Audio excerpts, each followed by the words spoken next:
اور اب یہ مسئلہ سمجھ لیں کہ ان احادیث کا بیان کرنا جن میں صحابہ کی آپس میں مشاجرات ہیں یا آپس میں کوئی اختلافات ہیں، ان کو بیان کرنا کیسا ہے، محدثین کیوں روکتے ہیں اور خود کیوں بیان کرتے ہیں؟ اس بات کو سمجھنے کے لیے صحیح روایت جو ابو داود کے اندر آتی ہے نا، وہ سمجھنی پڑے گی۔ حضرت حذیفہ رضی اللہ تعالیٰ عنہ نبی علیہ الصلوۃ والسلام کی وہ باتیں جو آپ نے غصے میں کہی ہوتی صحابہ کو، وہ افراد کو بیان کرتے۔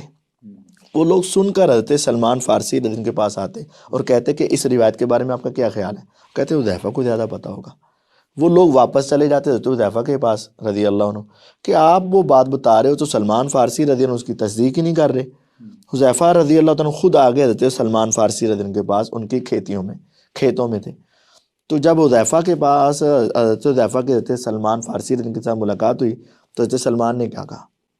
حذیفہ تمہیں نہیں پتا کہ رسول اللہ صلی اللہ علیہ وسلم کبھی غصے میں ہوتے تھے، کبھی خوش ہوتے تھے، اور تو نبی کی وہ باتیں جو آپ نے کسی موقع پر کہیں صحابہ کے بارے میں، ان کو بتا کر ایک کی محبت کو بڑھانا چاہتا ہے اور بعض کی بغض بڑھانا چاہتا ہے، اور کسی کی محبت بڑھانا چاہتا ہے اور کسی کے بارے میں بغض پیدا کرنا چاہتا ہے۔ ان دونوں جملوں کو ذرا ذہن میں رکھو۔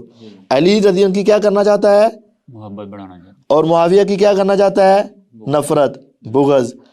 حضرت اہل بیت کا ذکر کر کے حضرت عمر بن عاص، مغیرہ بن شعبہ، عبد الرحمن بن عوف، زبیر رضی اللہ عنہ، طلحہ رضی اللہ عنہ، امی عائشہ رضی اللہ عنہ، ان کے بارے میں کیا کرنا چاہتا ہے؟ بغض پیدا کرنا، نیوٹرل صحابہ کے بارے میں، نیوٹرل صحابہ کے بارے میں بغض پیدا کرنا۔ تو انہوں نے کہا کہ تم بعض کی محبت اور بعض کا بغض پیدا کرنا چاہتے ہو اور لوگوں کے درمیان فرقہ واریت اور اختلاف پیدا کرنا چاہتے ہو، تم اس کام سے باز آ جاؤ، ورنہ میں حضرت عمر رضی اللہ عنہ کو لکھ دوں گا، پھر وہ خود ہی تمہیں روک لیں۔ لکھ دوں گا، کیا مطلب؟ خود ہی تمہیں روک لیں گے۔ تو یہ تو فہم سلف ہے کہ ایسے انداز میں وہ باتیں بتانا کہ بعض کی محبت پیدا ہو اور بعض کی دشمنی اور نفرت پیدا ہو، یہ حرام ہے۔ ہاں دیکھیں، اللہ تعالیٰ نے بھی آدم علیہ السلام کی غلطی کا ذکر کیا، لیکن ساتھ توبہ کا بھی ذکر کیا، اور ان کے اوپر کوئی جملے نہیں کسے اور ان کے اوپر کوئی الزامات نہیں لگائے، اور ان کے بارے میں آج تک کسی مومن کے دل میں کوئی رنجش اور غصہ نہیں ہے۔ آج تک محدثین نے بھی جو بیان کیے، لیکن ان کے دلوں میں معاویہ رضی اللہ عنہ کی نفرت نہیں تھی، کوئی ایسے جملے، کوئی ایسے کلمے، کوئی ایسے اشارے، کوئی ایسے انداز نہیں تھے۔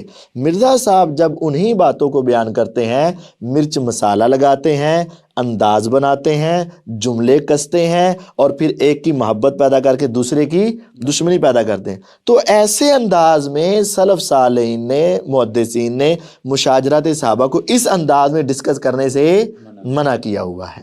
اور ویسے بھی محدثین اس طرح کی روایت لا کے وہ مسئلہ کچھ اور اخذ کرتے ہیں، مسئلہ کچھ اور اخذ کر رہے ہوتے ہیں، لیکن یہ اپنا مسئلہ لوچ کچھ اور کر رہے ہوتے ہیں۔ اب دیکھیں نا، امام مسلم رحمہ اللہ نے وہ حضرت معاویہ رضی اللہ تعالیٰ عنہ کے حوالے سے ہے کہ لا اشبع اللہ بطنہ اللہ، ان کا پیٹ نہ بھرے، وہ روایت کس پیرائے میں بیان کی؟